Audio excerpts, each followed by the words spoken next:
और दिल्ली भर में चैरिटेबल डिस्पेंसरीज में काम किया है और उनकी स्थापना करी है। हमारे द्वारा CME के साथ साथ हम लोग रेगुलर बेसिस पे webinars, national conferences, quiz competitions और अन्य ऐसी एक्टिविटीज़ हम कंडक्ट करवाते रहते हैं। और इन सब का उद्देश्य सिर्फ ये है कि होम्योपैथी प्रोफेशन जो है अपना आगे बढ़ सके। अगर आप में से कोई भी हमारी एसोसिएशन के साथ रजिस्टर्ड नहीं है और आप इस एस्टीम्ड ऑर्गेनाइजेशन का हिस्सा बनना चाहते हैं तो आप हमें हमारी वेबसाइट पर यानी कि www.dhma.in पर हमें विजिट करके वहाँ पे अपना नेम रजिस्टर करवा सकते हैं। अच्छा। या फिर आप हमारे मोबाइल नंबर पे यानी कि 9711423617 पर भी हमें कांटेक्ट कर सकते हैं। अच्छा। हमारे कई सोशल मीडिया पेजेस हैं जिन्हें आप फॉलो करके हमारे बारे में और होम्योपैथी के बारे में बहुत कुछ जान सकते हैं। हमारी वेबसाइट के अलावा हमारा Twitter handle @medicaldelhi, Instagram @DHMA Delhi, Facebook DHMA के नाम से ही और YouTube @DHMA Delhi homeopathic medic 7718 के नाम से आप गूगल करके और हमारे बारे में जान सकते हैं। अब मैं सबसे पहले चाहूँगी कि डॉक्टर ऋचा मैम हमारे प्रेसिडेंट सर को एस्कॉर्ट करें स्टेज पर। Welcome professor doctor Deepak Sharma sir. तालियों से स्वागत हो, प्रेसिडेंट सर को बुला रहे हैं। अब मैं हमारे पेट्रन डॉक्टर VP सिंह को बुलाना चाहूंगी स्टेज पर, जिसके लिए मैं डॉक्टर रजनीश सर को रिक्वेस्ट करूंगी कि सर को एस्कॉर्ट करें प्लीज।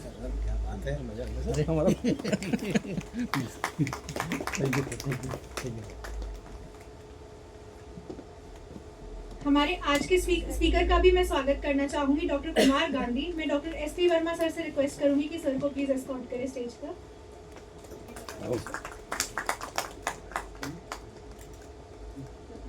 आज सेमिनार के और CME के एंड में आप लोग को बहुत ही यमी रिफ्रेशमेंट्स मिलने वाली हैं। इसके जो कर्टसी है वो हमारे patron sir doctor VP Singh sir और हमारे past president doctor Yudhishthir Singh sir ने ऑर्गेनाइज करी है। अब मैं प्रेसिडेंट सर से रिक्वेस्ट करूंगी कि वो एक बार आकर स्टेज पर कुछ शब्द बोलें।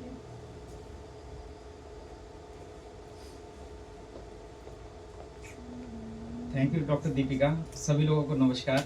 एज ए प्रेसिडेंट मेरा ये पहला नमस्कार है। इससे पहले तो मैं यही बोलता आया था कि मैं doctor Deepak Sharma, Delhi homeopathic medical association का जनरल सेक्रेटरी। ये आदत छूटेगी नहीं जल्दी से। मैं गुजारिश करूंगा कि जो लोग बच्चे पीछे पीछे बैठे हैं आप आगे आ जाओ, आराम से बैठो और आराम से सब लेक्चर्स का एंजॉय करना। देखिए, दिल्ली होम्योपैथिक मेडिकल एसोसिएशन के बारे में जैसे डॉक्टर दीपिका ने ऑलरेडी सब कुछ बता दिया है और इसके बारे में जितनी भी जानकारी है हमारी वेबसाइट www.dhma पर उपलब्ध है। Delhi homeopathic medical association Delhi की सबसे पुरानी ऑर्गेनाइजेशन है। आज भी वो लगातार काम कर रही है। 1932 का डॉक्यूमेंट हमारे पास है। कुछ लोग कहते हैं कि शायद 22 में ही बन गई थी। तो आज यहाँ पे सब लोगों का स्वागत करता हूँ कि आप सब लोग छुट्टी के दिनों में भी अपना टाइम निकाल करके आए। खासकर हमारे speaker sir doctor Kumar Gandhi, हमारे पैटर्न सर और हमारे जितने भी कमेटी के मेंबर हैं सब लोग यहाँ पर उपस्थित हैं। तो सभी लोगों का स्वागत है और मैं डॉक्टर दीपिका से गुजारिश करूँगा कि वो आगे का कार्यक्रम शुरू करें।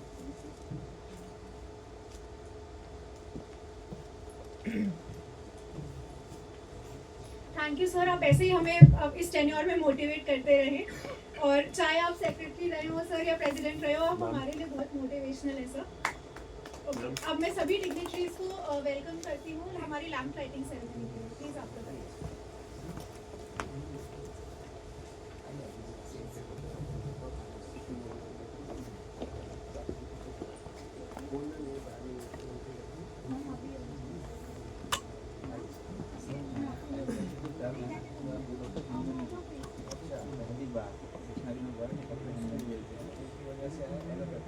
मैं हमारे प्रेसिडेंट सर की वाइफ मैम को स्टेज पर बुलाना चाहती हूँ। प्लीज आइए।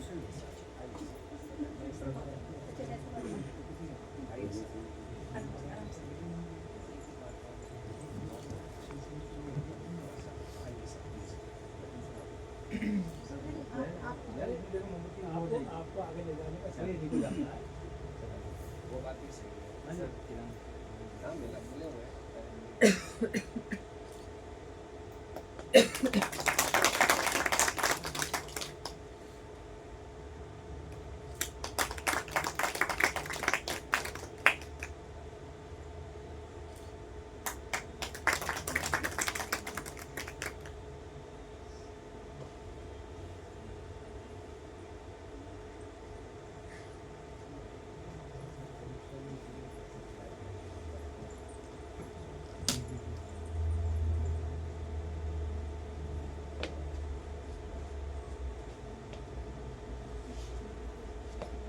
अब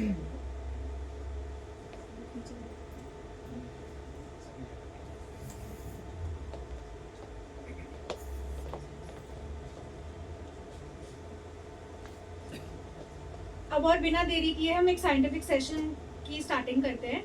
So, ladies and gentlemen, please give me privilege to welcome our keynote speaker, Dr. Kumar Gandhi sir. He is an MBBS MD in Gyne and FCGP. He is also a consultant gynecologist and infertility specialist. Sir has been the former president of 2022-23 tenure of Indian Medical Association of East Delhi branch.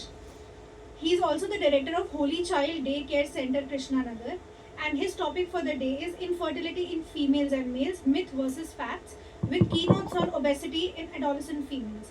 I request sir to please begin the session. Thank you for your kind introduction. बाद में कर लेंगे, सबको थोड़ा enlighten कर देते। भाई सुशील, यहाँ वाला दे दो।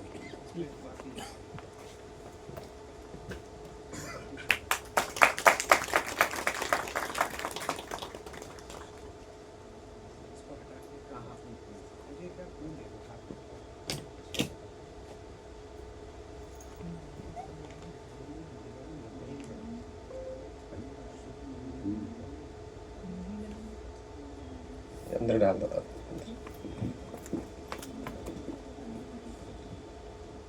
Thank you for your kind introduction, and I wish all the best to Dr. Deepak, Professor Dr. Deepak. Definitely, professor की पदवी लेने के लिए बहुत मेहनत करनी पड़ती है, and Dr. Seema, and I wish all the team members best wishes for your next tenure. Richa, I'm sorry about that. हम लोग को कोई इंट्रोडक्शन नहीं है। Doctor Richa Pawar, right. सबसे पहले तो मुझे ये बताइए, should I continue in English और Hindi, whatever you feel comfortable in, आपको जो कंफर्टेबल रहेगा। You people have some pen and paper, you can send me your notes also of myths and facts, whatever you wish to ask me. आप भी मेरे से कुछ भी पूछ सकते हैं। मैं सर ने मुझे कहा myths and facts regarding infertility, मैंने कहा सर उसमें थोड़ा सा इनकॉर्पोरेट करिए obesity. Obesity is taking over almost in every field. May that be a cardiology in our side, may that be orthopedic, even in infertility. So, we are dealing quite a lot with the obesity. So I said, you give me a keynote regarding obesity. So till I give a little of an introduction or maybe a keynote regarding infertility, you can send me those, whatever you people have, queries regarding myths or the facts. Right? Obesity is basically a lifestyle disorder. Again, it's according to our science, it is taken as a genetic disorder. Those who have their parents on an obese side have a more chance. We have people, we have कि यार ये बहुत खाता है फिर भी मोटा नहीं होता है. That's a genetic predisposition, right? So those who have obese people in their family, they should be more careful not to get into obesity zone. That is one part of it. Second, the lifestyle what we are following now has become so bad. I think almost everyone will have problem in another 10 years time regarding the neck. Everyone will have spondylitic problems, they'll have neck problems because we are much busy with the mobile. There is no physical activity done, which is absolutely wrong, which is what is leading even the younger generation children into obesity. One of our drug is available now by name Mounjaro. You people might have heard or not, I'm not sure. It's a 100 billion product by now. It's a product which is just reducing the obesity. When we were students about 30-35 years back, we were talking of malnutrition. हमारी किताब भरी हुई थी malnutrition से, उसको कैसे correct करोगे, क्या करोगे. But now the scenario has reversed and it has gone on to obesity. It's a purely a lifestyle disorder. I request everyone to have some kind of a morning walk और at least a walk 40 minutes a day. ये सब gadgets वगैरह लेके जो हम करते हैं ना, 8,000 स्टेप्स कर लिए, 10,000 स्टेप्स कर लिए, they are not correct. We have made the gadgets. Now gadgets are making us. The reversal of this scenario has taken a toll. I never count how many steps I walk a day, but I try to make it a point that I walk optimum amount. Supposing last night I have gone out somewhere, I have eaten something extra, my optimum will be different. But I had some fasting process and I have not eaten the whole day, my optimum steps will be different. So according to my life, I have to modify whether 8,000 steps are sufficient or 15,000 steps are required. And apart from that, junk food, fast food, Swiggy, Zomato, pizzas, all this has to be stopped. This is a gimmick. It's a diet food. There is nothing called as a diet food. Except water, everything has a calorie. Everything what you take has a calorie. Right? So this is a basic thing. I think you people also will be having lot many problems of obesity in your field also. If you people are ready with some questions regarding some myths, some facts, you can ask, otherwise I'll carry on. Anyone wish to have some question? किसी को कुछ पूछना है कि sir इसको myth कहते हैं, fact कहते हैं? Anyone? तुम्हें पूछना है सुशील? मैंने कभी ये पूछने को खड़ा हो गया था ना.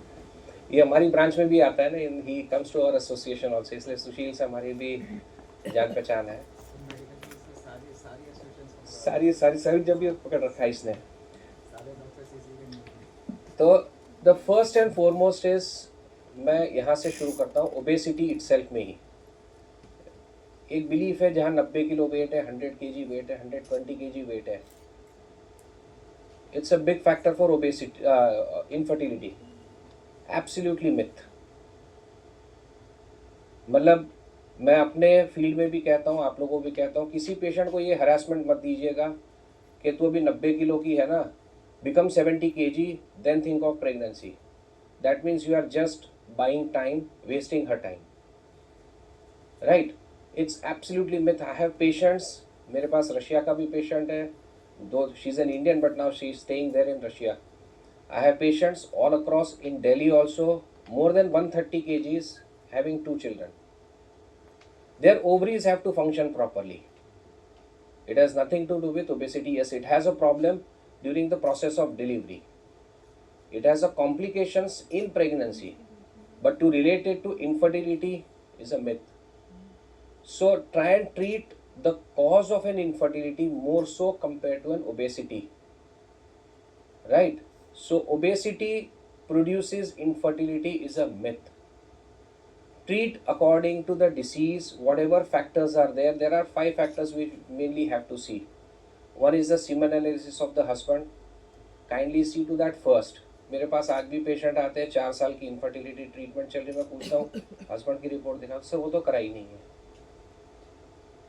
In about at least 30% of the patients, husband also will have a problem. तो पहले सबसे पहले आप हस्बैंड की रिपोर्ट कराइए. Second factor comes is the ovary, खासकर जहाँ ओबेसिटी की बात करते हैं. If the ovaries function properly, if the follicle size grows, आप अल्ट्रासाउंड कराते होंगे, अगर फॉलिकल की साइज जहाँ भी 10 मिलीमीटर से ज़्यादा हो गई, forget about PCOD. If there is a PCOD, follicle can never grow beyond 10 millimeter of size. If the follicle has grown beyond 10 millimeter, it is definitely not a PCOD. You are not dealing with PCOD. You can have hirsutism, बाल बड़े हुए हो सकते हैं, उसके चिन पे बाल हो सकते हैं. You can have truncal obesity. You have all sorts of alopecia. You have all sorts of problem. But the ovaries are functioning optimum to produce a child. Right? So forget about that myth के यार ये 90 kilo 95 kilo है. Forget about that. That is one myth which we carry on. एक myth होता है, husband says I am unable to perform, मेरी duration बहुत short है. Again, is it a myth or a fact to produce an infertility? It is absolutely myth. Sperm has to reach just the posterior fornix of the vagina if they are properly active. And at that particular moment, if the cervix has a proper pH of it, it will have a pregnancy, the duration is of 30 seconds, 3 minutes, 5 minutes, does not matter. So the duration of your intercourse does not mean a kind of a infertility. That is the second part, right? Now there is one more which we see commonly in nowadays, because late marriages and thinking of pregnancy later 5 years down the line, 38 पे शादी कर रहे हैं, 43 पे अब सोच रहे अब प्रेगनेंसी करनी है. Now can they conceive or not? Yes, definitely, that's a fact. They have a problem in conception, but it's a myth that they cannot conceive. You have to have, once the age is above 35, think about the ovarian factors. Ovary is the most important organ for reproduction and reproduction, right? So think of an ovarian functions. You need is hormonal assessment on day 2 of menses. Make sure it is on day 2. How do we count? If supposing menses on 25th, 26th is day 2. At the most you can think of 27th, but not beyond that. Don't get the investigations done after that. Tell patient to get it done next month. What are the most important investigations? FSH, LH, AMH and E2. These are the 4 most important parameters to be checked. Again I'll say FSH, LH, AMH and E2. Elaborate करूँ नाम उसके, I think you people are aware of it, right? Most important out of it is AMH. मैं आपको थोड़ा सा उसके variation समझा देता हूँ. How do we treat accordingly. AMH optimum is 2.224. Let any lab say anything. कोई कुछ भी बोलता रहेगा. 2.224 is the optimum fertility. If you are thinking or dealing in a ovarian disease of a PCOD, or even beginning of PCOD, the AMH will be higher. It will be 7, 8, 10, 11. So you are dealing with some kind of a ovarian androgenesis. The AMH will be higher than normal. It does not mean that the fertility rate is quite high. No. Again, that's a infertility factor. Anything less than 2.2 is definitely subfertility. Anything less than 1 is definitely at a risk of getting into menopause also. May the age be 35, may the age be 45. Right? So, but it is not a criteria to define menopause. Somebody comes at the age of 45 के doctor साहब पता कैसे करें menopause होगा अभी हो चुका क्या है? Not that get an AMH 10.3 तेरा menopause हो गया. No, it doesn't work this way. The only thing AMH means is the ovarian reserve. हमारे पास antral follicle जो बचे हुए follicles है. If I get into little of ovarian zone, throughout the life, a woman can produce healthy 300 to 350. Somebody can produce maximum 400 eggs throughout their life. The system says 1 egg a month.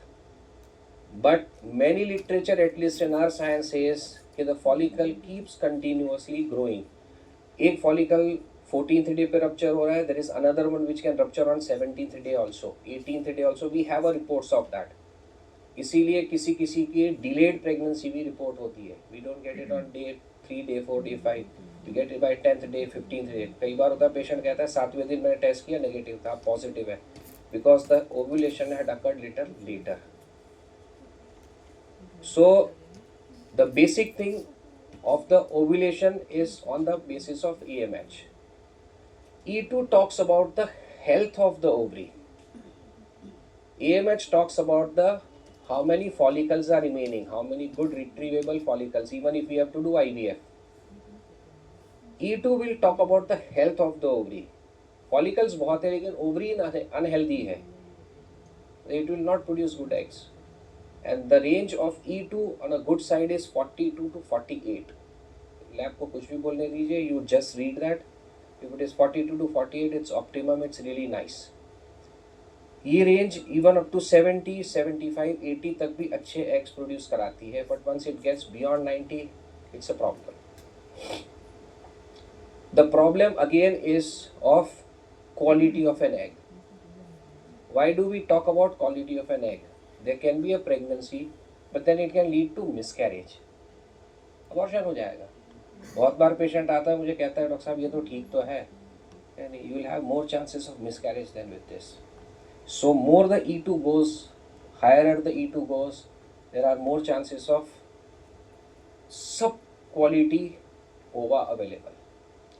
But if the E2 level gets below 35, yes, definitely there is a kind of crisis. You have to think in terms of a rapid treatment, faster treatment. Patient को समझाना होगा कि आपके पास 6 महीने, साल, 2 साल है.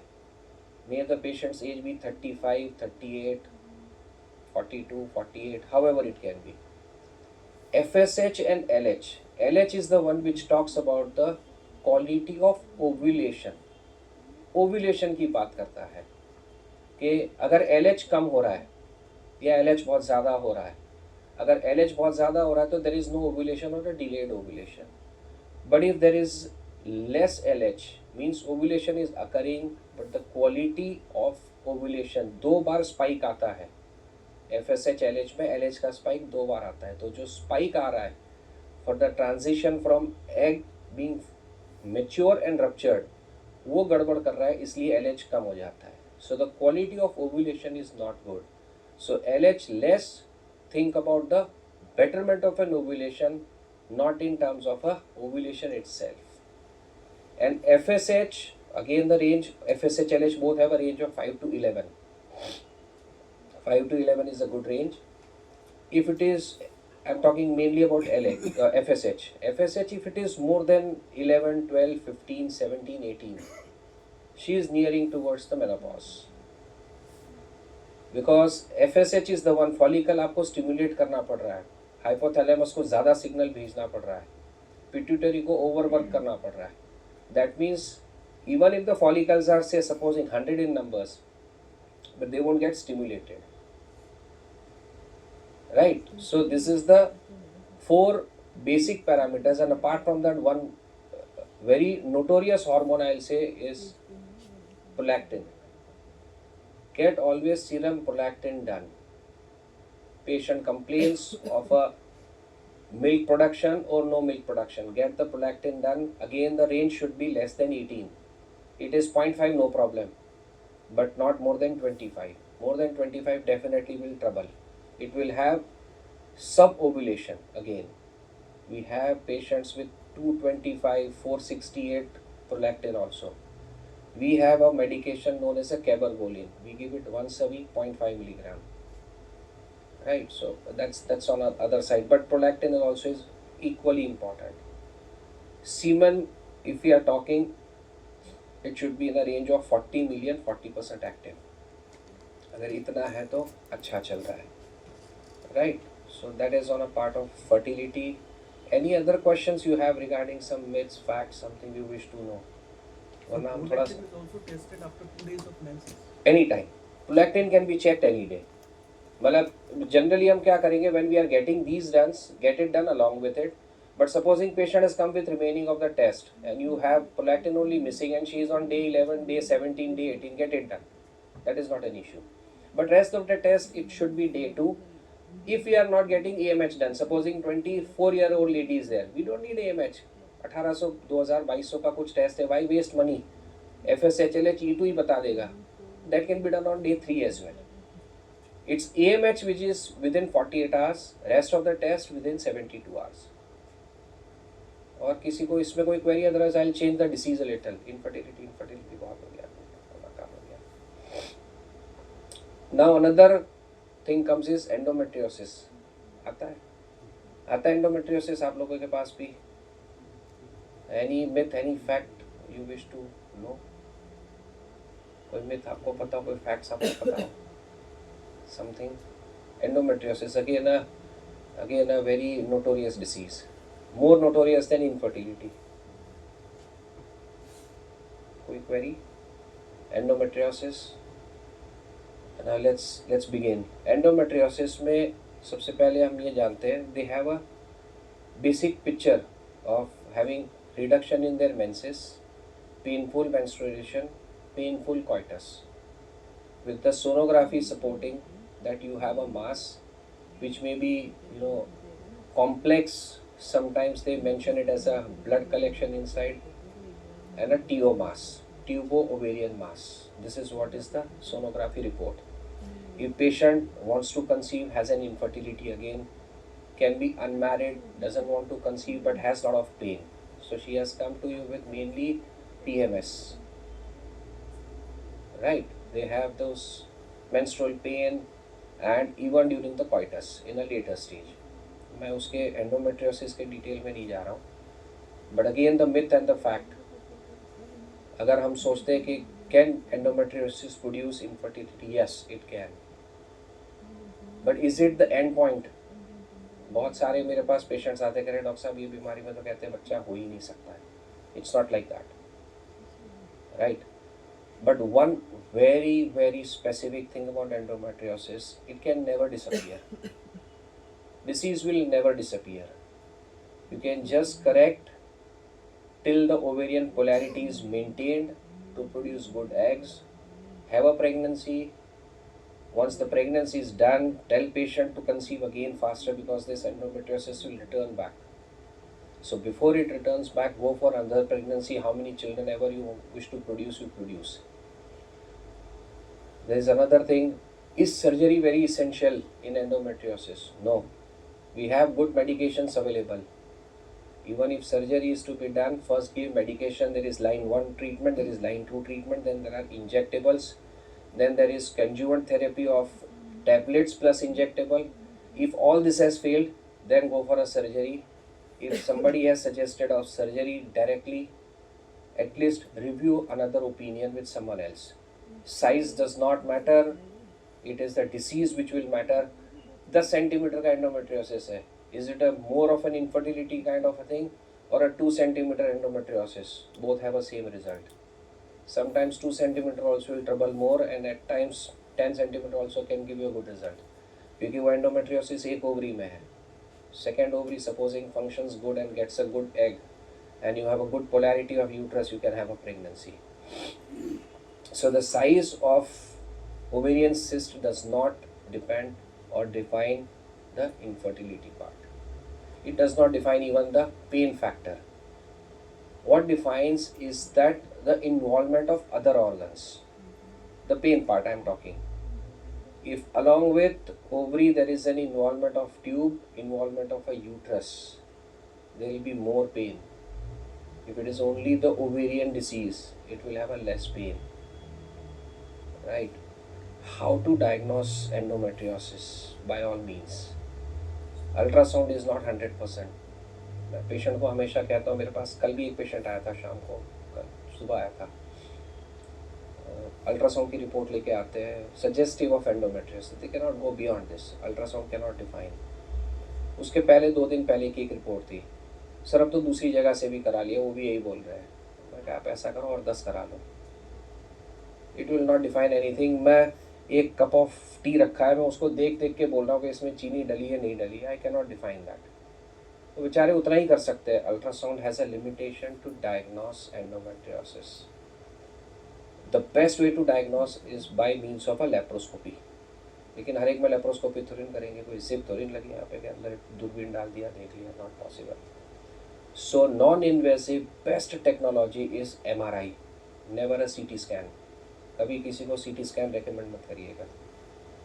MRI will define definite diagnosis of endometriosis.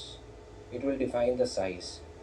More than 1/3 of my patients come with a sonographical report only suggestive of endometriosis and turn out to be either fibroid along with endometriosis. It's not an endometriotic cyst, it's a normal cyst. Rarely I remember a patient having a dermoid cyst जिसके अंदर बहुत सारे और भी organs होते हैं. So it was on sonography, it was told that it is a endometriotic cyst. It turned out to be dermoid cyst. एक patient में ectopic बताया था कि it is an ectopic pregnancy because there is an intense pain. It turned out to be endometriosis. So always to go for an MRI before starting any medication if you wish to start for a patient of endometriosis. Don't just rely on sonography. It's not a sufficient investigation tool to diagnose endometriosis. ठीक है, तो ये तो इसका हुआ। और कुछ कोई डाउट? डर्मोइड सिस्ट पे भी एक बार बताइए थोड़ा सा। क्या जानना है डर्मोइड सिस्ट में? मिथ और फैक्ट कुछ तो मुझे बताओ, तो मैं उसके बारे में बताता हूँ समथिंग, बट अदरवाइज तो मैं बोलूँगा ही कुछ ना कुछ। सर आप एक जनरल मैनेजमेंट प्रोटोकॉल बता दीजिए। देखिए, dermoid cyst is one can never be treated by any kind of medication. If someone says कि it will be treated by medication, it's a myth. होगा ही नहीं. It is only and only by means of surgery. You have to remove it. Again, people will say कि एक side dermoid हो गया, दूसरी side हो सकता है. Myth or a fact? It's a myth. It doesn't happen this way. But in today's scenario, with the patients having all sorts of litigation problems, tell them it can happen to the other one. हमें तुरंत पता है क्या हो रहा है.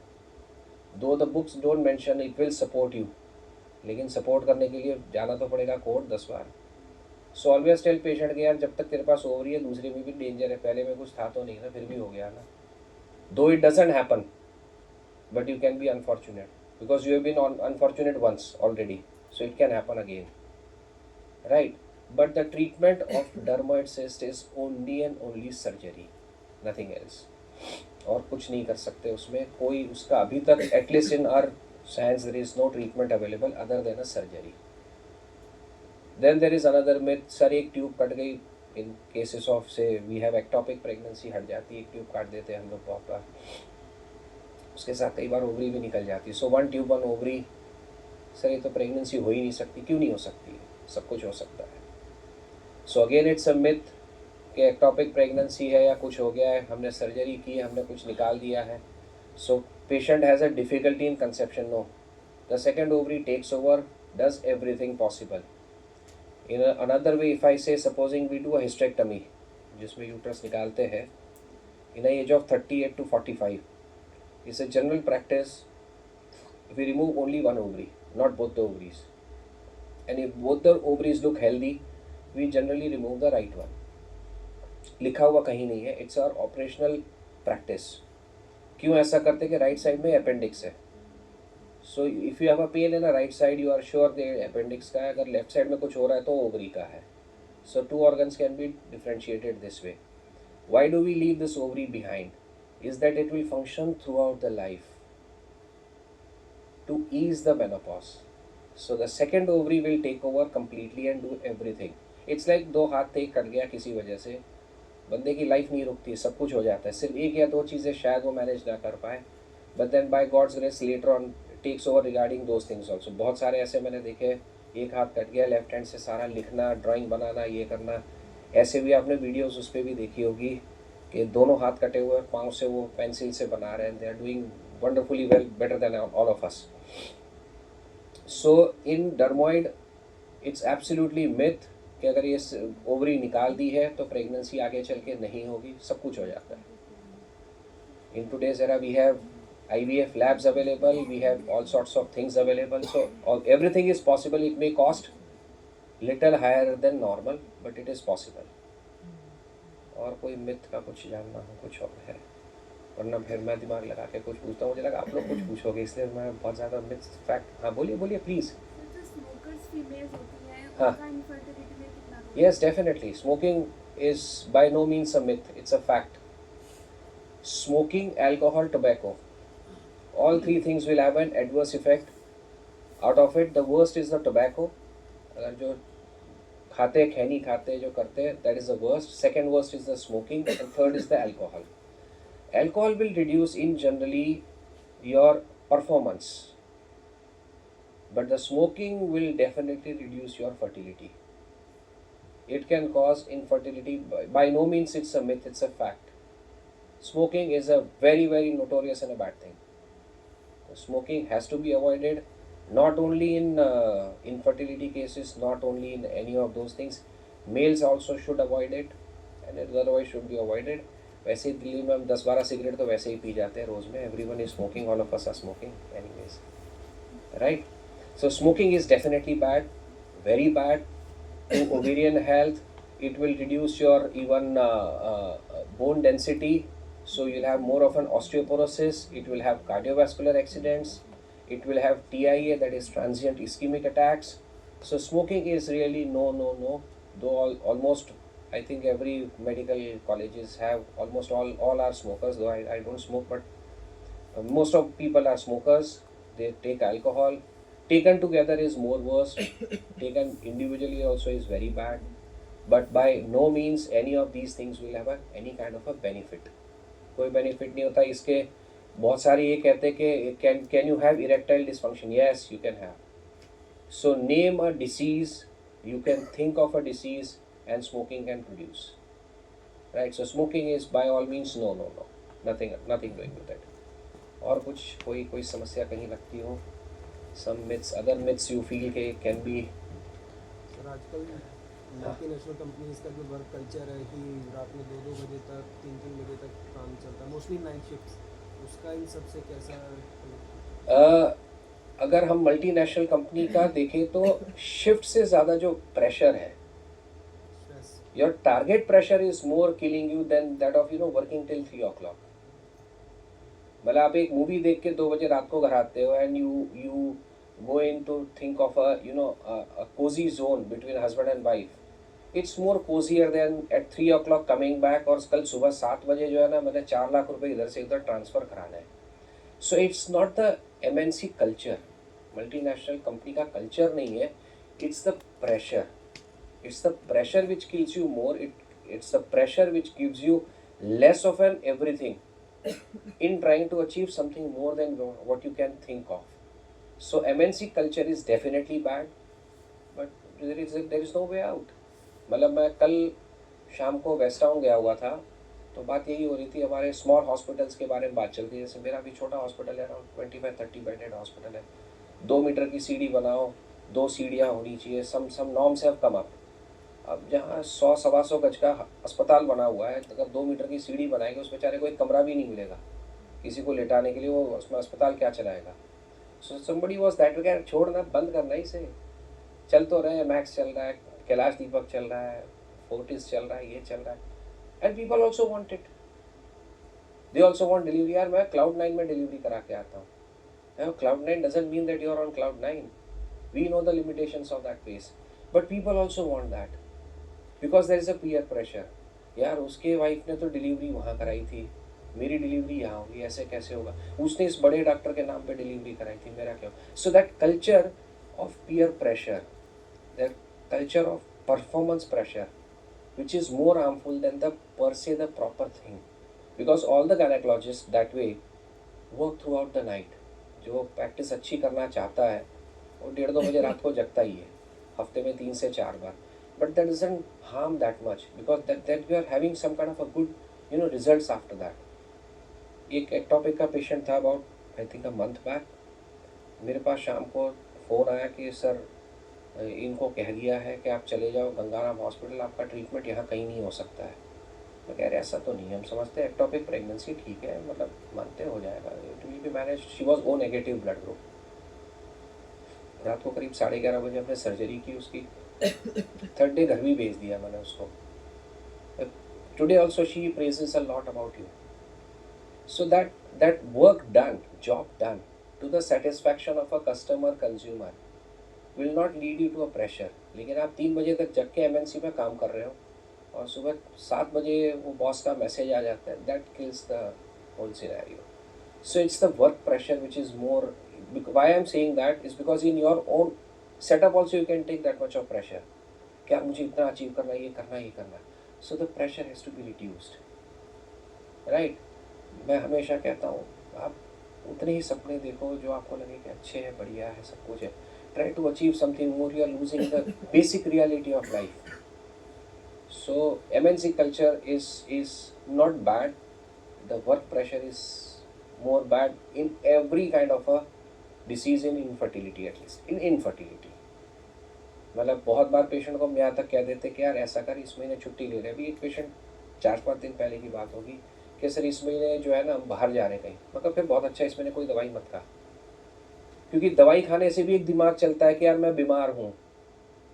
And what we are doing is just supportive treatment. कोई इसकी डेफिनेट ट्रीटमेंट तो है ही नहीं. तो यार इस महीने कोई दवाई मत खा, तुम इंजॉय करके आओ ना. Because pregnancy is after all a result of a enjoyment. It's not a result of a stress.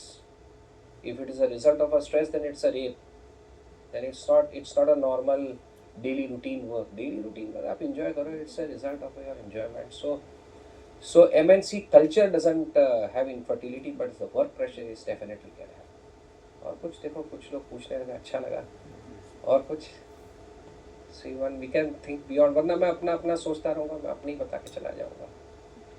Anything, any other infertility aspect you feel के which has got a myth or a fact? क्योंकि मेरे पास मैंने जितने भी आपको बताए all myth is because I have patients with all those weight, endometriosis, ectopics, patients है हमारे पास, कोई इसका कोई issue नहीं. So we achieve them. It has a difficulty. Infertility itself is a difficult job, but then you have results with it. Then any other thing you feel? IVF myth, IUI myth? हाँ बिल्कुल sir, क्यों नहीं, आप तो बिल्कुल पूछ सकते हैं.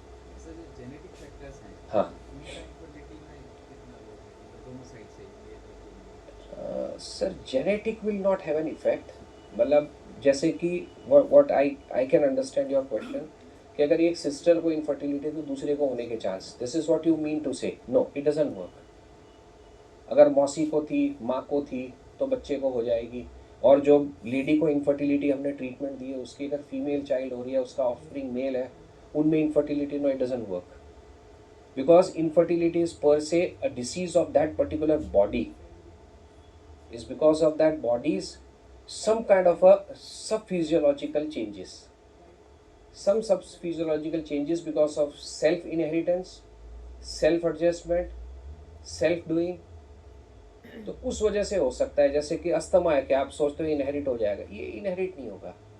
It will have no genetic. Diabetes आप सोचते हो जेनेटिकली चलता जाएगा, अगली जनरेशन में आ जाएगा, एक जनरेशन स्किप करके आएगा, हाइपरटेंशन आ जाएगा. But infertility doesn't happen that way. मतलब नो नीड टू वरी कि आज एक किसी को IVF से बच्चा हुआ है तो उसका जो बच्चा होगा वो IVF से होगा. जो लुई ब्राउन जो सबसे पहला बच्चा हुआ था, if you people are aware of it और नॉट, वो लड़की को, लुई ब्राउन को अराउंड 4 साल पहले लड़की हुई है. Spontaneous pregnancy, spontaneous delivery somewhere in London. हमारे पास पूरी उसकी डिटेल आई थी करीब 4-5 साल पहले. It was a big thing for us कि भी जो first child ever born with IVF has a normal conception and has a normal child. उसको भी लड़की हुई थी, but it was all fine. तो infertility doesn't run by inheritance, not at all. हाँ, ये हो सकता है कि मैं रह रहा हूँ उस फैमिली में जहाँ लोग पूरी सब्जी रोज खाते हैं, सारे ही मोटे हो रहे हैं, और उसको भी ओबेसिटी हो गई, उसको भी PCOD हो गया, and lands up into infertility is because of a lifestyle disorder and not because of inheritance. हाँ सर, मेल्स में भी यही है sir. By no means any male supposing has a seminal problem कि उसका sperm count कम था या कुछ कम था. हमने उसकी ICSI करके एक प्रोसेस होता है जहाँ sperm count hardly 1 to 2 होता है, मिलियंस में भी नहीं होता है. तो ICSI is a intracytoplasmic sperm injection. एक स्पर्म उठा के ओवा में घुसा देते हैं. बट अगर उसको लड़का होगा तो ज़रूरी नहीं कि उसके स्पर्म भी एक दो ही मिलेंगे. It will have a normal functioning. क्योंकि जो इसके स्पर्म की प्रॉब्लम थी is because of his own testicular disease. It has nothing to do with the descendants कि आगे चल के जनरेशन में होगा, ऐसा नहीं होगा उसमें. Even for that matter erectile dysfunction will not run a family, no not at all. वो सारा इंडिविजुअलाइज प्रॉब्लम है. It's all individualized. It will not have any kind of inheritance in any kind of even endometriosis. It will have no ill effect कि भाई इसको endometriosis था तो इसकी बेटी को होगा, इसकी मौसी को होना चाहिए था. No, not needed. हाँ जी प्लीज़. बहुत बुरा, बहुत बुरा. मैं मतलब आपके जिम फिर एक वो कौन से डब्बे आते हैं, वो मसल बिल्ड डब्बे वगैरह, they are so useless. You are running towards your death. It's one simple sentence, it's very bad. मैं एग्जांपल दे सकता हूँ. मेरी एक पेशेंट है, उसको पहले 2 मिसकैरेज हो गए थे. Then she had 2 children and one of the very fine days she gave me a call. मेरे पेशेंट्स के पास मेरा नंबर होता है, मेरे से डायरेक्टली बात करो. तो उसने मुझे फ़ोन किया. I could not recognise her voice. Number उसका ही दिखा मुझे, लेकिन वो रिकग्नाइज हुआ था. कौन बोल रहा है? कह रहा सर मैं ही तो बोल रही हूँ. Her voice had change to a male voice. वो जिम में इंजेक्टेबल टेस्टोस्टेरोन दिए होंगे मोस्ट लाइकली, जहाँ तक मेरी समझ कह रही, because that's the muscle building and fat killing. her voice has changed completely. It's become a male voice. It can never be corrected. तो अंदर से जो उसके चेंजेस होने थे वॉइस कॉर्ड के, वोकल कॉर्ड्स के हो गए. आप कुछ नहीं चेंज कर सकते हो. साइड इफेक्ट हुआ. मैंने उसको कहा, मैंने कहा यार तुम्हें मेरे पास आए होते और कहा तो डॉक्टर साहब इंजेक्शन लिख दो, पतला होना है. अगर मैंने ये लिखा होता और तुम्हारी आवाज़ ये हो गई होती तो मेरे पे करोड़ों का कंपनसेशन हो जाता. जिम वाले पे तुम कुछ नहीं करोगे. So we are the only ones who have to be careful in writing medications. And steroid definitely will not have infertility. But steroid has other problems. It will start giving you androgenic drive. मतलब what do I mean by androgenic drive? Let's come to this part. एक female का जो होता है it's called as an estrogenic drive. आपका सारा कुछ eestrogen driven होगा. Androgenic drive is a male pattern of drive. बहुत बार मैंने आपको इनफर्टिलिटी में एक भी मेल पैटर्न हार्मोन नहीं बोला है कि get testosterone done, get that. It's not needed. बीच में बहुत वोग में आया था, हमारे यहाँ भी लोग करा रहे थे, कोई यूज़ नहीं था उसका. योर टेस्टोस्टेरोन हाई और not high, it's not a problem to me. My main problem is your FSH LH is working properly और not. So it produces androgenic drive in even a female patient. It will give you a sort of an obesity. So again you lead on to all those things. So steroid otherwise will not harm if given for 3 to 6 months, maybe 3 months, 6 months also maybe, I'm not sure, but 3 months yes, definitely. In especially cases where we have hydrosulfings or a tubal factor, where we have swelling inside of a tube. Yes, I myself use steroid, but hardly for 3 months. And when I'm using steroid, I make sure I give them calcium and vitamin D. So they don't get into that osteoporotic zone. बहुत बार infertility patients में आप उन्हें सिर्फ multivitamin और calcium दीजिए when you don't find any reason, because calcium is a very important moiety in getting the whole process of ovulation. हम उस चीज़ पे ध्यान नहीं देते. I have patients, not many, haemoglobin 6 आए मेरे पास, इनफर्टिलिटी है, 1.5 साल से प्रेगनेंसी नहीं हो रही, get a basic reporting done, haemogram 6 है. मैं कहा ये बच्चा करके भी क्या कर लेगी, इसको पहले 3 महीने दवाई खिलाओ. It can happen with in that 3 months patient will come back to with UPT positive. हम बहुत सारे डिसीज सोचते हैं, बहुत सारा कुछ इधर उधर ढूंढते ही मेरे पास है, पेशेंट्स है. Talk about thyroid. थायराइड की कोई किसी ने बात नहीं जिक्र की, किसी ने नहीं किया. किसी ने पूछता है थायराइड का कुछ, thyroid can it produce infertility? No, per se thyroid can not produce infertility. मेरे पास पेशेंट है 3 months, किसी ने रेफर किया मेरे पास, उसका TSH 156 at 3 months of pregnancy. मेरे पास तो भेजा इसके अबॉर्शन कर दो डॉक्टर साहब, बच्चा खराब है तो खराब हो जाएगा. कुछ खराब नहीं होता है. Nothing goes wrong. You diagnose hyperthyroidism, hypothyroidism even during the pregnancy, it is no harm. You have ample time to correct it. Supposing आपके पास बिल्कुल एंड में आया है पेशेंट, आज डिलीवरी होनी है, डिलीवरी वाले दिन मेरे पास पहली बार पहुंचा, TSH मैंने कराया, बढ़ा हुआ आया. Will it have a bad effect on the child? No, it will not have, unless you be relaxed or you be careless. जो बच्चा आ रहा है उसको आने दो. Get the TSH FT4. It's always a free T4. T4 is more important. T3 is useless. It's hardly 10% in the body. It is just to regulate the whole system. But the main functioning is of T4, and that is free. मेरी जेब में कितने पैसे वो अलग बात है, मैं आपको कितने दे सकता हूँ वो इम्पोर्टेंट है आपके लिए. मेरे पास 2 लाख रुपए, मैं 20 रुपए का चेक नहीं दे रहा हूँ आपको. For you that 20 rupees is more important. मैं जो आपको दे रहा हूँ उतना ही है वैल्यू, बाकी मेरे पास तो कुछ भी रखा हो. So total T4 T3 has no meaning. It is a free T4 available in your body which makes everything happen. Free T4 मेरे पास जितना है उस हिसाब से मेरा TSH बनेगा बॉडी में, right? So TSH 150, deliver a child, tell a patient that we need some kind of a maybe maintenance therapy for 6 months to a year and a half. उसके बाद बच्चे को भी जरूरत नहीं पड़ेगी.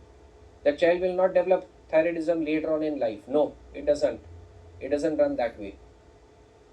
Right? And no TSH level is a level for abortion. कभी सोचना ही नहीं उस चीज़ के लिए.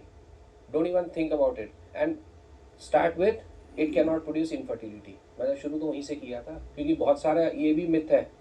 डॉक्टर साहब इसको तो थायराइड, इसको तो बच्चा हो ही नहीं सकता। भाई कौन कह रहा है? नथिंग।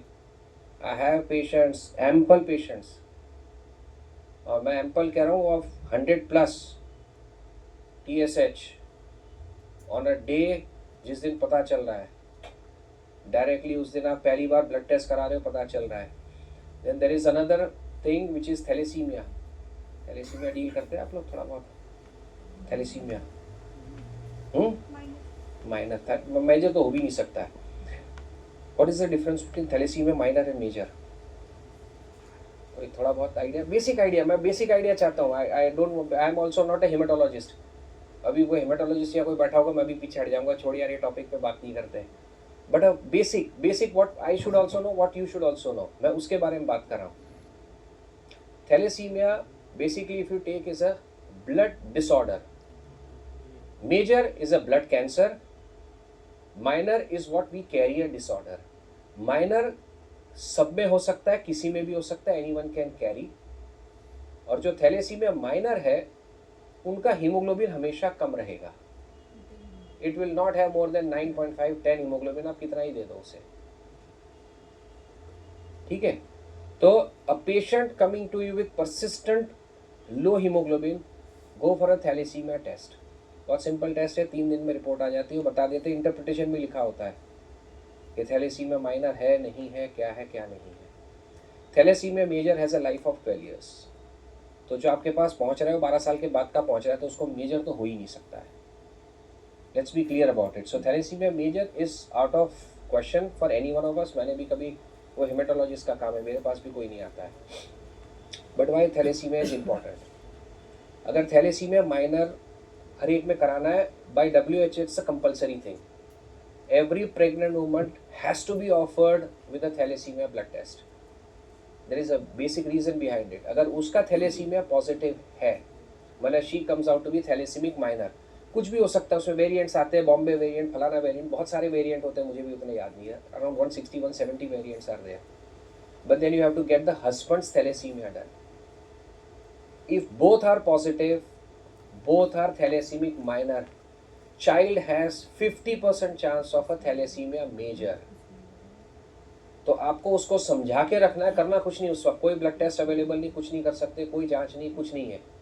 उसको सिर्फ आपके डॉक्यूमेंट में होगा और पेशेंट को समझाया होगा कि दोनों थैलेसीमिक माइनर है। डिलीवरी के बाद आपको चाइल्ड स्पेशलिस्ट को बताना है। 2 साल के बाद बच्चे का ब्लड टेस्ट होगा जिसमें कंफर्म होगा कि बच्चा थैलेसीमिक माइनर है, मेजर है, थैलेसीमिया है या नहीं। Not necessarily parent both carrying thalassemia minor will have a thalassaemic minor child also, forget major, can be a normal child also, so that also is not an inheritance। ये दोनों में minor minor है तो इसको minor तो होगा ही होगा, नहीं ऐसा भी काम नहीं होता है, right. So in thalassaemia, but my literature also mentions not to give iron therapy, I put them on iron, harm तो कोई नहीं हो रहा है। And then we get a haemoglobin of 10.5-11।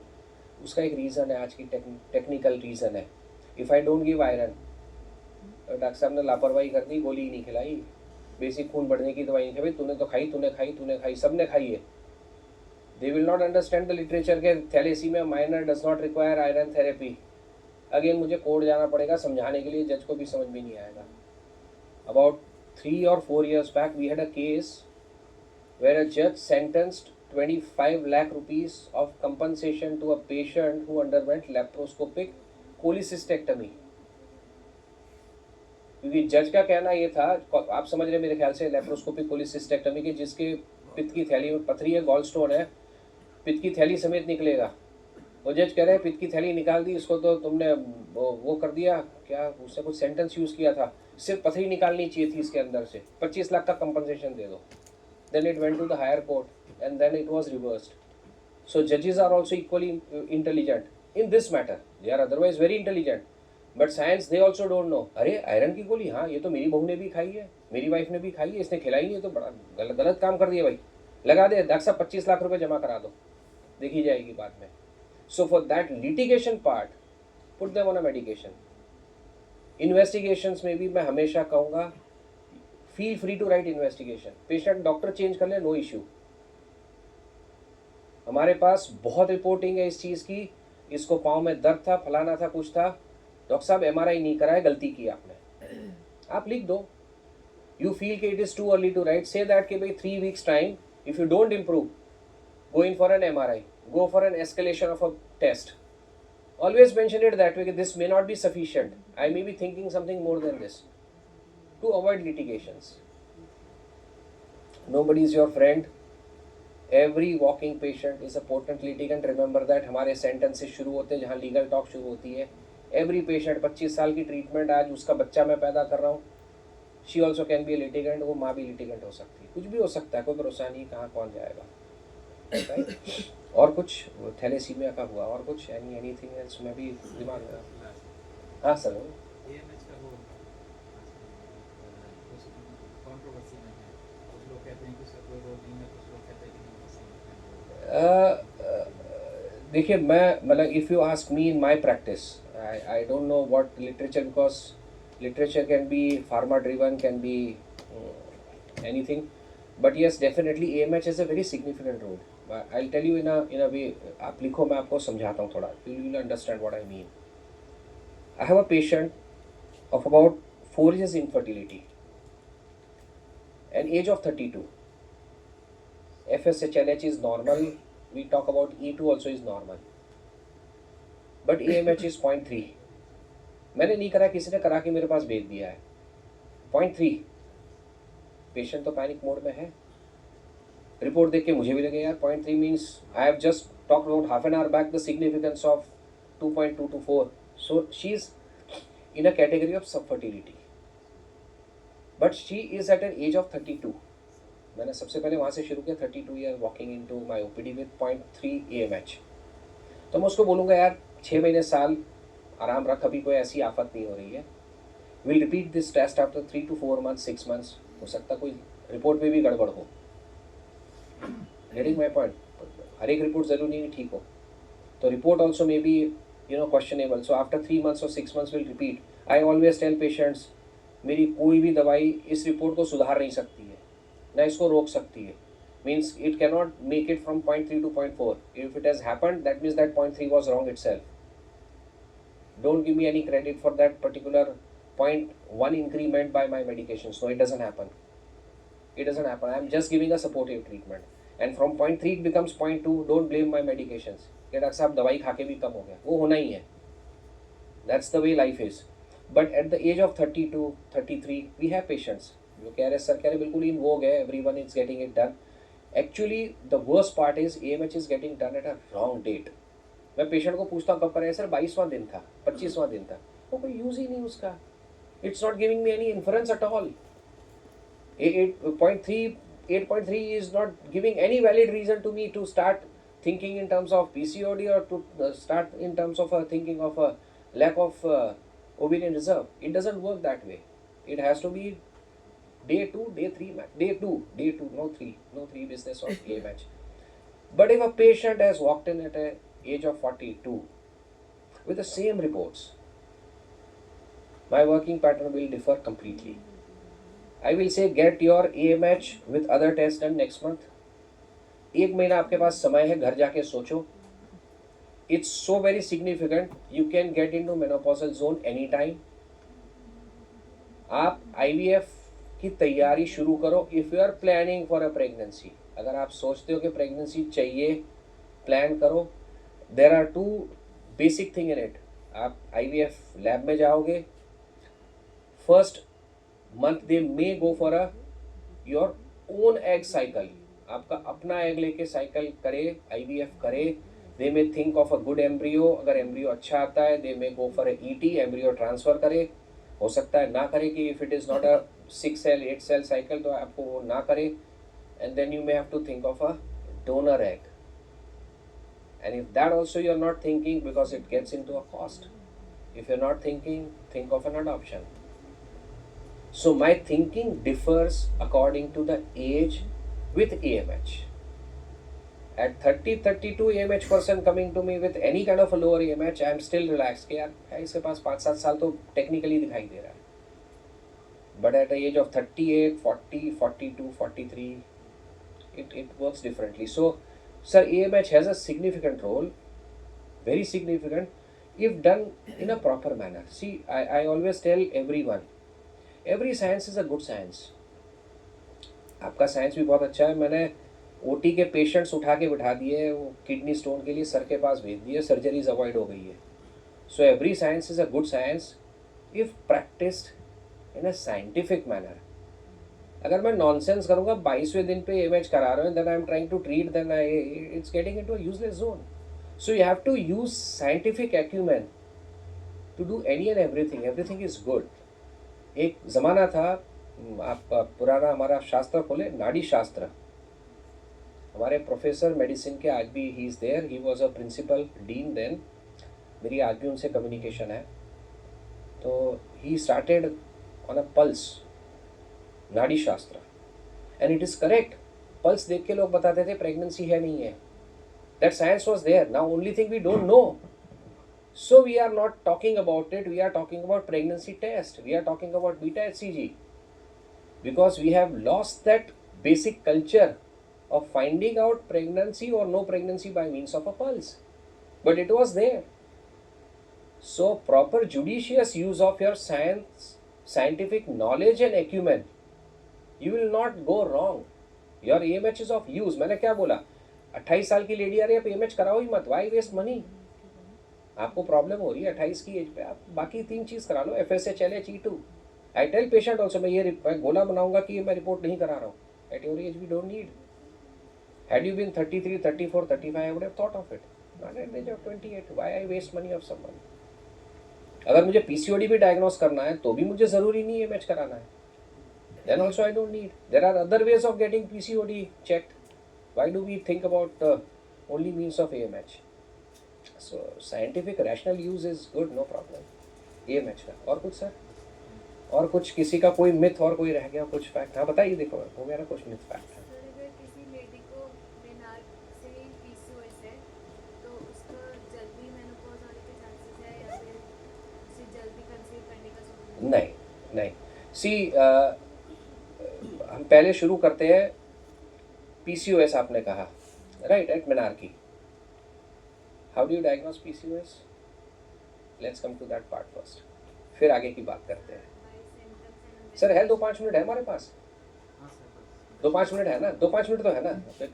मैं पहले डायग्नोसिस से शुरू करता हूँ. ये PCOD बड़ा बढ़िया है. वो अल्ट्रासाउंड वाले फ्री में बांट रहे, खुला बट रहा है वो PCOD, क्योंकि पैसा ले रहा है वो, कुछ तो डायग्नोसिस देगा ही ना. He has to give some diagnosis. Try and understand there are rationals behind it. हाँ, PCOD diagnosis कैसे होती है? How do you diagnose PCOD? और फिजिकल सिम्टम्स जैसे कि हेरिसिटिज्म हम्म और वेट गेन हम्म और हेयर लॉस. तो ये 12-13 साल पे कहाँ से हो जाएगा? हर्सुटिज्म 12-13 पे कहाँ से हो जाएगा? वो तो 17-18 पे जाके होगा. 4-5 साल तो लग जाएंगे ना. मेनार्की पे तो नहीं हुआ ना वो. सर मेनार्की जिस ईयर से हुआ उस ईयर से ही उसका इरेगुलर रहा है और वो आएगा ही. Nobody, see, on this earth, nobody will have a regular menses from the start of menarche. Nobody will have. You will have 3 to 5 years. Try and यही तो प्रॉब्लम है. This is the problem. We are not using science in a scientific manner. Menses irregular है, PCOD level कर दिया. बाल की वजह ovary नहीं है. ओवरी तो बेचारी ने काम करना ही शुरू नहीं किया अभी. बाल तो उससे पहले से आ रहे हैं. Either it is inherited or it's because of your lifestyle. और चीज़ें हो रही जिससे एंड्रोजेनिक ड्राइव हो रहा है.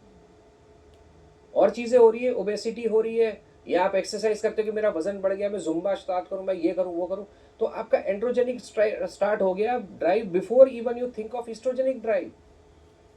Menses will remain irregular for nearly 3 to 5 years after attending menarche, right.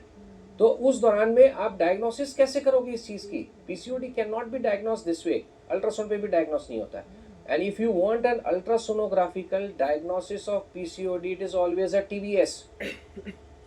Again on day 2 or day 3 of menses. You can't do diagnose PCOD on day 16, day 18, day 20. No, it is not possible. PCOD में देखना क्या है? Ovary के अंदर signet ring, छोटे छोटे ovary के बने हुए आपने देखने. They have to be in a count of more than 10. On day 2 of menses, not on day 16 of menses, day 18. यहाँ तो अल्ट्रासाउंड आया, उसने घुमाया, पेट से घुमाया, sir PCOD. Mild PCOD. Oh, what is this mild PCOD? What is this nonsense? Mild PCOD, moderate PCOD, severe PCOD. That is either it's a PCOD or no PCOD. Right? Menstrual irregularity does not define PCOD. Weight gain does not define PCOD.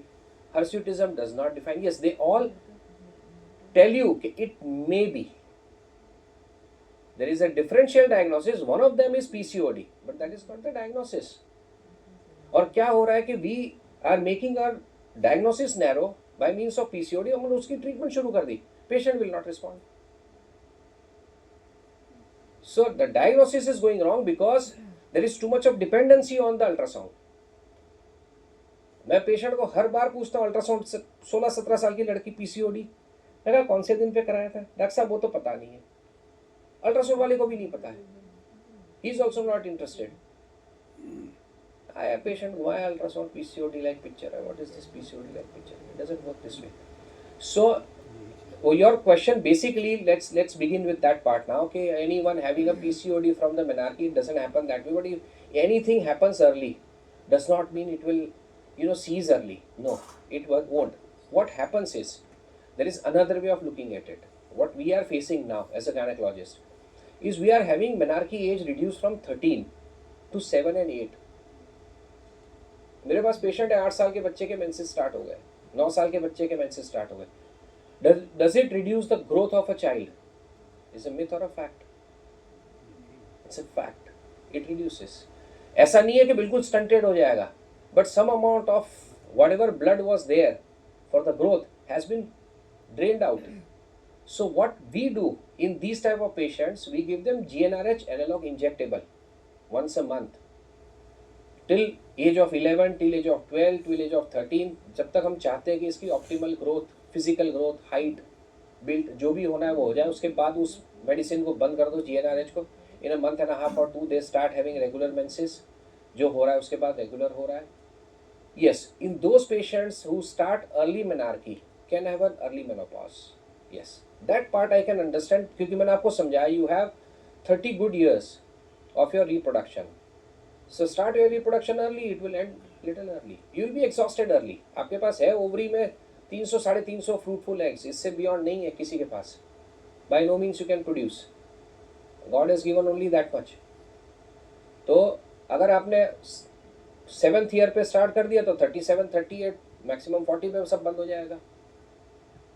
But it can't go on that way कि PCOD can occur early or something. PCOD is a way different story. PCOD का तो मैं बहुत बढ़िया से बता सकता हूँ. It's a very different thing.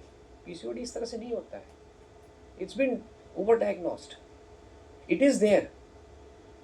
It is there. It is very much there.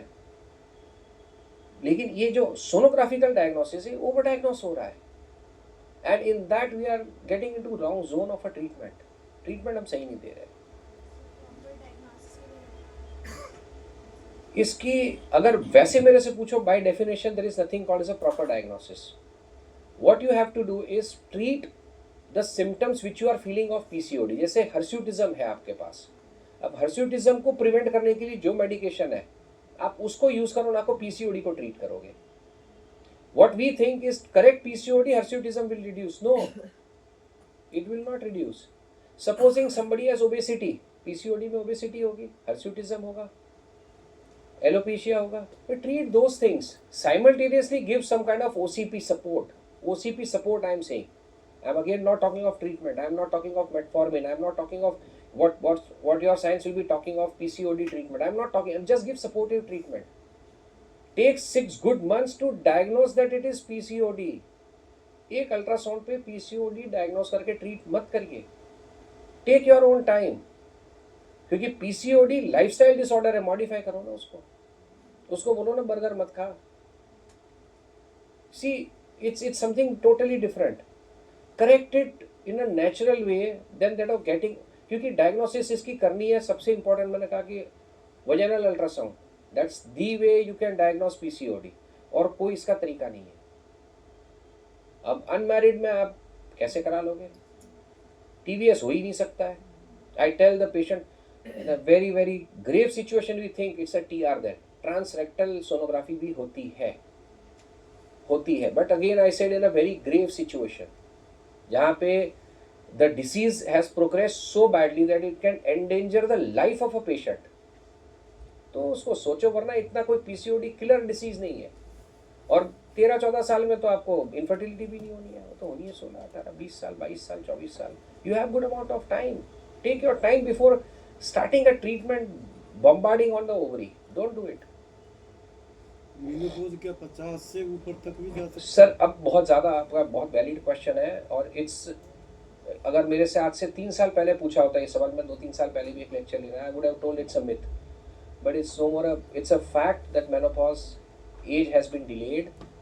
पहले हम कहते थे 45 when I was a student कि 45 एंड अबव 46-47 हो जाए अगर किसी के मेंसेस आ रहे हैं, एंडोमेट्रियल बायोप्सी लो और देख लो एक बार कि थिंग्स आर रिमेनिंग फाइन और not. But now that age has increased to 50 to 52. Even up to 52, you have normal menses, is taken as a normal physiological menses. It has got no disease. If someone is thinking of a disease, it's a myth.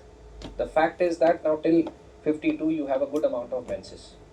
किसी के जल्दी बंद हो जाए तो don't take it as a early menopause. General age is 45 to 48, but now we are seeing more than 30% patients going up to 52, 53 years of an age. At the most, if somebody is worried, get only one endometrial biopsy done.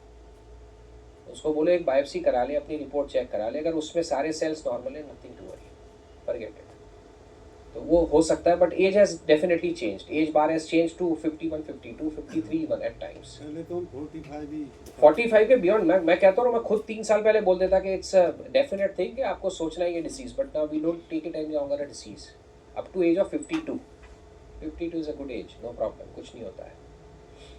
Only thing you should not have associated diabetes and hypertension.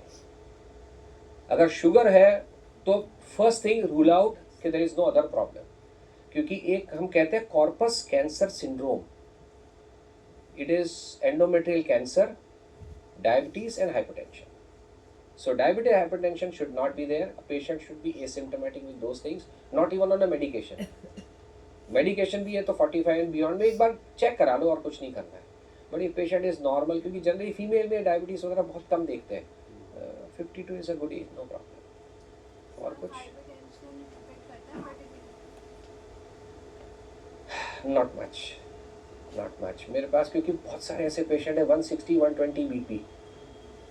और मज़े की बात बताता हूँ क्या होता है, patient OPD में आया, पहली बार आ रहा है, हार्डली 8 महीने शादी को हुए हैं, यंग एज, अब 29-30 वी से यंग नाउ, पहले हम कहते थे 22-23 यंग, अब 29-30 यंग एज पे आ रहे हैं हमारे पास। बीपी चेक किया, सिस्टर कह रही है इसका बीपी सर 160-100 आ रहा है। वो मदर इन लॉ साथ में बैठी होंगी, वो डॉक्टर साहब आपको देख के डरने लगी है, वरना तो इसका घर पे तो बीपी नॉर्मल रहता है, राइट। मैं सब पहले सवाल पूछता हूँ, इसका बीपी चेक क्यों करते हो? बीपी चेक करने की जरूरत क्यों पड़ी भाई? घर पे नॉर्मल रहता है, चेक क्यों किया? पहले तो ये बता दो मुझे। और दूसरा, अगर मेरे को देख के कोई ऐसी चीज़ तो है नहीं है जो मुझे देख के डर लगे। अगर मेरी ओपीडी में कोई डरावने कोई भूत के पिक्चर रखे, कुछ रखे के देख के डर गया, और मैंने कहा डर पे अगर बीपी इतना हो रहा है, कल को लेबर पेन्स हो गए तो उसका बीपी कहाँ जाएगा?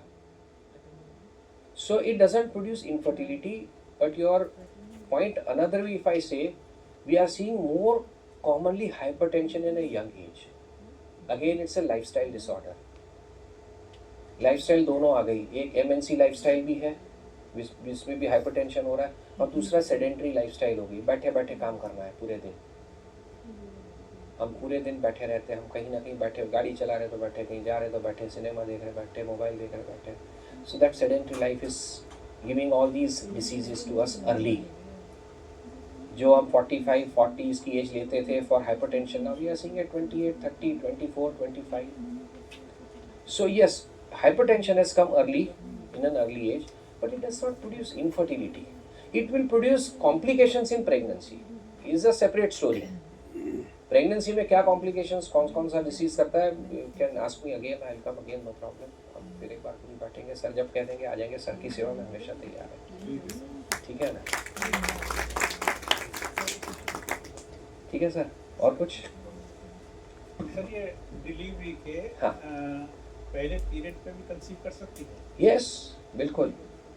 हाँ हाँ हाँ अच्छा दूसरा ये है कि हमने sir I correct your question, हमने as early as 34th day UPT positive देखा है, as early as 34th day post delivery. ये मिथ है, सर का पॉइंट मैं आगे बढ़ाता हूँ, अरे बच्चे को दूध पिला रही है इसको बच्चा हो ही नहीं सकता है, मिथ है, forget it, completely forget it, भूल जाए उसको तो बिल्कुल भूल जाओ। मेरे पास ये पेशेंट है, उसके पहले बच्चे में एनेनकेफेली थी, हेड नहीं था, उसकी डिलीवरी मैक्स में हुई थी, देन शी वाज इनफर्टाइल, मेरे पास आई, फर्स्ट प्रेगनेंसी उसकी बड़ी मुश्किल से हुई थी और दिसंबर आई थिंक ऑन 9th और 10th she delivered which ever year. मैंने कहा जो दूसरा बच्चा हो जल्दी होगा, ध्यान रखना ये टाँके लगे, सिजेरियन हुआ, अगेन इट्स अ मिथ के सिजेरियन हुआ तेरा बच्चा जल्दी नहीं होगा, तुरंत होता है, कोई दिक्कत नहीं है। उसको प्रेगनेंसी हो गई, अबॉर्शन करो, मैंने कहा मैं बिल्कुल नहीं करूँगा, वो रोने लगी मैं कहीं और जाऊँगी नहीं, मैंने कहा मैं नहीं करूँगा, कहीं और करा लो, क्योंकि तुम्हारी इनफर्टिलिटी को मैंने देखा है किस तरह से चला है काम। And second child she delivered with in 364 days of her first delivery. जैसे कि 10 को डिलीवरी हुई थी दिसंबर को, तो 9 दिसंबर को दूसरा बच्चा हो चुका था उसका।